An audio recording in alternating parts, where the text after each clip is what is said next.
AQSh sharmandali mag'lubiyatga uchradi.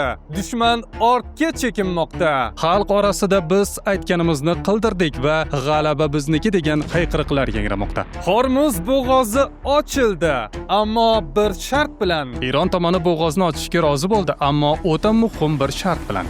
AQSh nishonlariga tizilgan Eron xalqining jasorati. Eronliklar bomba panagohlariga qochish o'rniga AQSh nishon sifatida belgilagan ko'priklarga saf tortdi.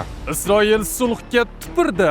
O't ochish shartlarini buzgan Netanyahu. Isroil bu harakati bilan o'zini tinchlikka intiluvchi davlat emas, balki har qanday kelishuvni qurol kuchi bilan yanchib o'tishga tayyor tajovuzkor sifatida yana namoyon etdi. Shu va boshqa xabarlarning to'liq tafsiloti doimgidek video davomidan o'rin olgan. Iltimosimiz, mehnatimizni qadrlagan holatda videoga albatta like bosib qo'ying. Biz esa doimgidek xabarlarning to'liq tafsilotini e'tiboringizga havola qilamiz. Bazadan registratsiyangiz chiqmayaptimi? Mehnat shartnomangiz yo'qligi uchun jarimaga tortilishingiz mumkinmi? Biz Moskva va Sankt-Peterburgdagi hamyurtlarimizga hujjat ishlarida professional yordam beruvchi 10 yillik ish tajribasiga ega ishonchli xizmatni taklif qilamiz. Registratsiyani bazaga kiritish, trudavoy dogovor tayyorlash va uydamleniya yuborish, zapret va deportni oldindan tekshirish, reyestr va ba'zi muammolarga yechim topamiz. INN va SINLS olish, tibbiy sug'urta va yana 20 ga yaqin xizmatlarimiz mavjud. Ishingizni mutaxassislarga topshiring va xotirjam bo'ling. WhatsApp va Telegram orqali ushbu raqamlarga hoziroq yozing. 24/7 xizmatingizdamiz. Dunyoni larzaga keltirayotgan tasvirlar. AQSh prezidentining sivilizatsiyani tugatish haqidagi ultimatumi Eron xalqini tiz cho'ktira olmadi. Aksincha, mamlakat bo'ylab odamlar nishon ostidagi ko'priklar va hayotiy muhim stansiyalarga oqib kelmoqda. O'lim taxtida ostida turgan eronliklarning bu mislsiz jasorati Washingtonni o'ylantirib qo'yishi aniq. Bugun biz raketlardan qo'rqib, bomba panagohlarga qochayotganlarni emas, balki bir millatning tirik qalqonga aylanayotganiga guvoh bo'lmoqdamiz. Trampning tahdidli bayonotlaridan so'ng minglab fuqarolar strategik obyektlarni o'rab oldi. Ular o'z davlatini himoya qilish uchun portlashlar markazida turishga qaror qilishdi.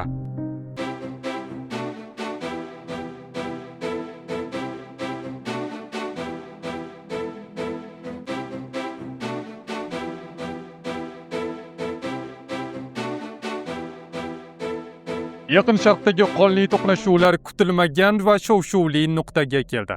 Dunyo nafasini yutib kuzatayotgan AQSh, Isroil va Eron urushi kutilmagan burilish yasadi. Washington Tehronning barcha shartlariga rozi bo'lib, o't ochishni to'xtatdi. Eron Oliy Milliy xavfsizlik kengashining bayonoti xalqaro hamjamiyatni oyoqqa turg'azdi. Tehron buni Amerikaning sharmandali taslim bo'lishi deb atamoqda.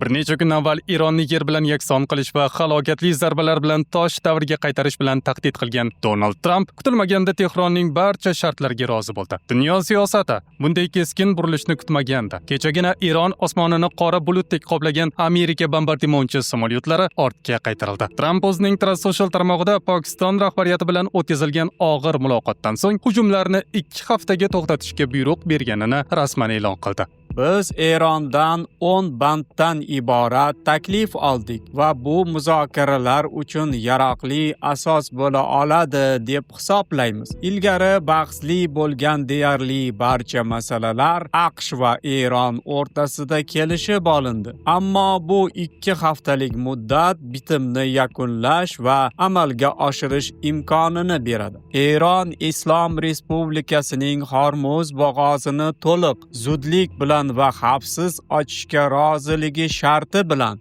men Eronga hujum va bombardimonlarni 2 hafta muddatga to'xtatishga roziman. Bu 2 tomonlama o't ochishni to'xtatish bo'ladi.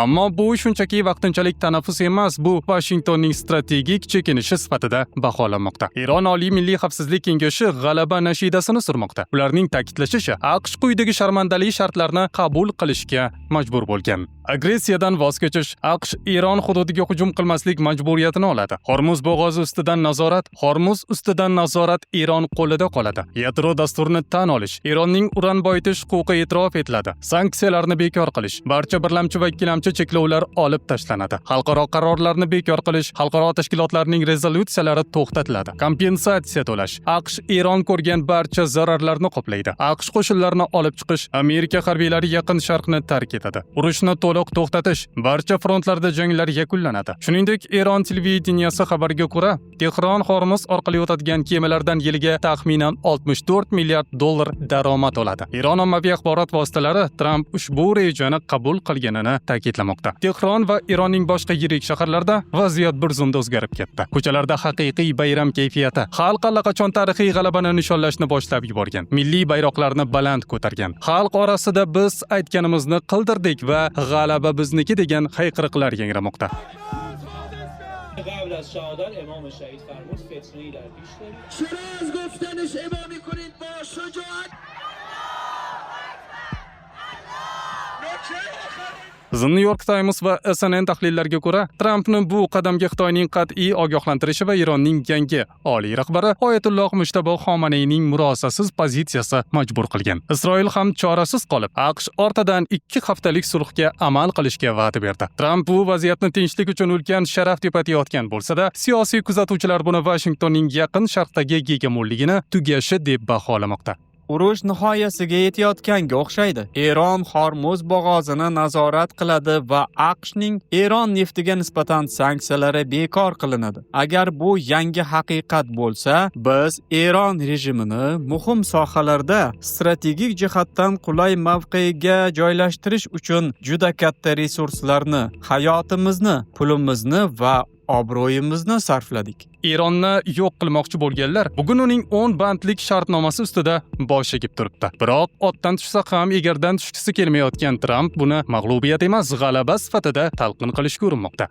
Dunyodagi tinchlik uchun ajoyib kun. Eron tinchlik bo'lishini istaydi. Boshqalar ham AQSh Hormuz bo'g'ozida transport oqimini tartibga solishda yordam beradi. Ko'plab ijobiy harakatlar bo'ladi. Katta pullar ishlanadi. Eron qayta qurish jarayonini boshlashi mumkin. Biz har xil turdagi ta'minotlarni yuklaymiz va hammasi yaxshi kechishiga ishonch hosil qilish uchun shunchaki atrofda bo'lamiz. Bu Yaqin Sharqning oltin davri bo'lishi mumkin.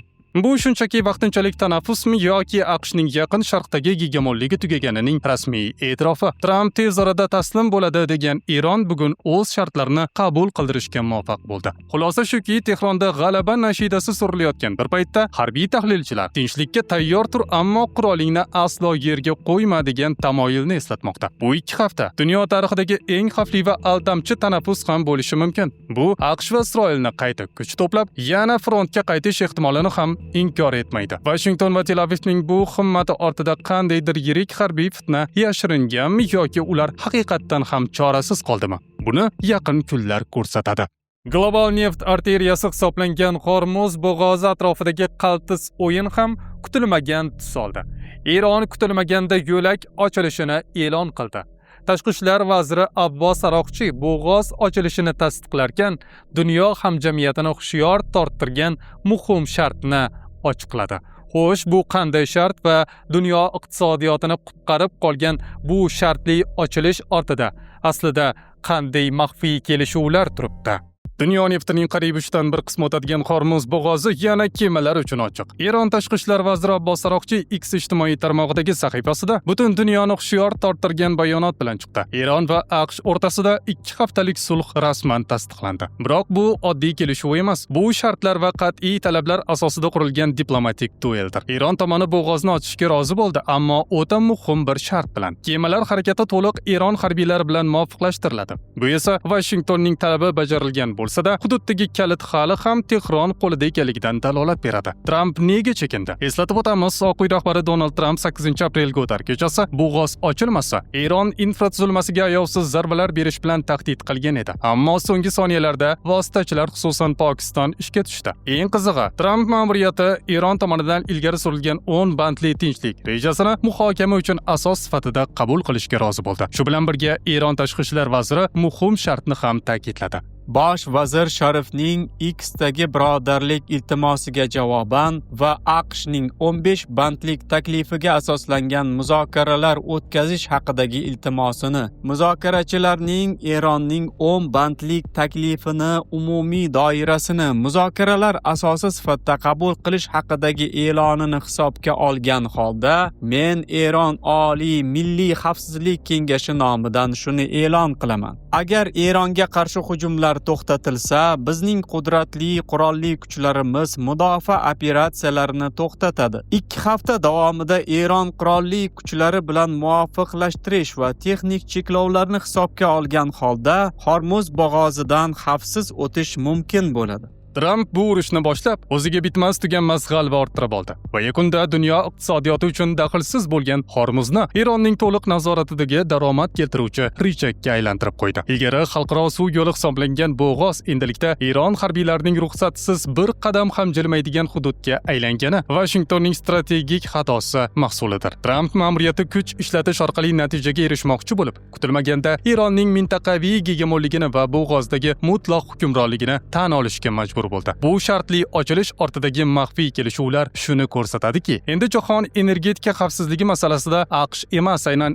Eron shartlarini belgilaydi. Shu tariqa Tramp boshlagan bu urush oxir-oqibat AQShning o'z boshi va iqtisodiyoti uchun ulkan baloga aylandi. Xulosa qilib aytganda, bu urush Tramp uchun Venesueladagi kabi xamirdan qil sug'urgandek oson kechadigan siyosiy o'yin emas, balki juda katta talofatlar keltirgan, milliardlab dollarlarni boshini yegan, bir oydan ortiq vaqtga cho'zilgan va so'nggi soniyalarda yutqazilgan va Eronni yanada kuchaytirib qo'ygan strategik mag'lubiyat bo'ldi.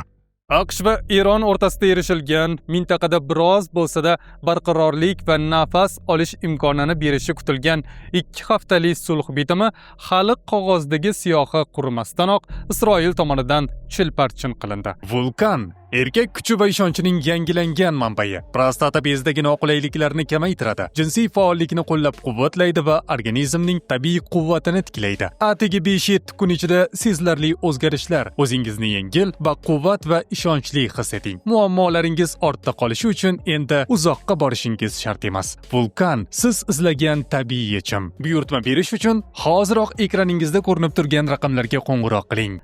8-aprel kuni Livanning Al-Qaila hududida tez yordam mashinasiga berilgan dron zarbasi nafaqat insoniyatga, balki jahon diplomatiyasiga otilgan ochiqdan ochiq o'qdir. 4 nafar begunoh insonning, jumladan o'z burchini bajarayotgan shifokorlar va hayot uchun kurashayotgan bemorlarning qoni to'kilishi Isroil uchun hech qanday kelishuv yoki xalqaro huquq normasi muqaddas emasligini yana bir bor isbotladi. Isroil tomoni bu zarbani Hizbullohga qarshi amaliyot deb oqlashga urinayotgan bo'lsa-da, voqea joyidagi haqiqat boshqacha. Nishon harbiy obyekt emas, balki Qizil yarim-oy belgisi ostidagi tibbiy transport edi. Donald Tramp vositachiligida hatto Pokiston bosh vaziri Shahboz Sharif kabi mintaqa yetakchilari tomonidan olqishlangan ushbu sulhning bir sutka ham yashamagani Isroilning o'z ittifoqchisi AQShning nufuziga ham tupurganini anglatadi. Eron bilan kelishilgan shartlarga ko'ra, Livan hududiga hujumlarni to'xtatish sulhning asosiy ustunlaridan biri edi. Biroq Isroil bu ustunni ataylab qulatdi. Isroil bosh vaziri Benyamin Netanyahu AQSh, Isroil va Eron o'rtasidagi 2 haftalik sulh Livanga taalluqli emasligini ma'lum qilgan. Biroq muzokaralarda vositachi bo'lgan Pokiston bosh vaziri Shahboz Sharif aksincha kelishuv Livanni ham qamrab olishini bildirgan. AQSh prezidenti Donald Tramp esa sulh haqidagi bayonotida Livanni umuman tilga olmagan. Mazkur qonli hodisa Isroilning uzoq yillik taktikasini sulhlardan faqat vaqt yutish yoki raqibni chalg'itish uchun foydalanishini yana bir bor yuzaga chiqardi. Livan sog'liqni saqlash vazirligi keltirgan dahshatli raqamlar 1300 dan ortiq qurbon va minglab jarohatlanganlar shunchaki statistika emas, balki barbod bo'lgan hayotlar va vayron qilingan kelajaklardir. Isroilning bu harakati Yaqin Sharqdagi vaziyatni yanada olovlantirib, sulh umidida bo'lgan millionlab insonlarning ishonchini yana paymol qildi. Bunday ochiq agressiya va xalqaro bitimlarni mensimaslik nafaqat mintaqaviy urush xavfini oshiradi, balki jahon sahnasida sulh tushunchasining qadrini mutlaqo yo'qqa chiqaradi. Isroil bu harakati bilan o'zini tinchlikka intiluvchi davlat emas, balki har qanday kelishuvni qurol kuchi bilan yanchib o'tishga tayyor tajovuzkor sifatida yana namoyon etdi.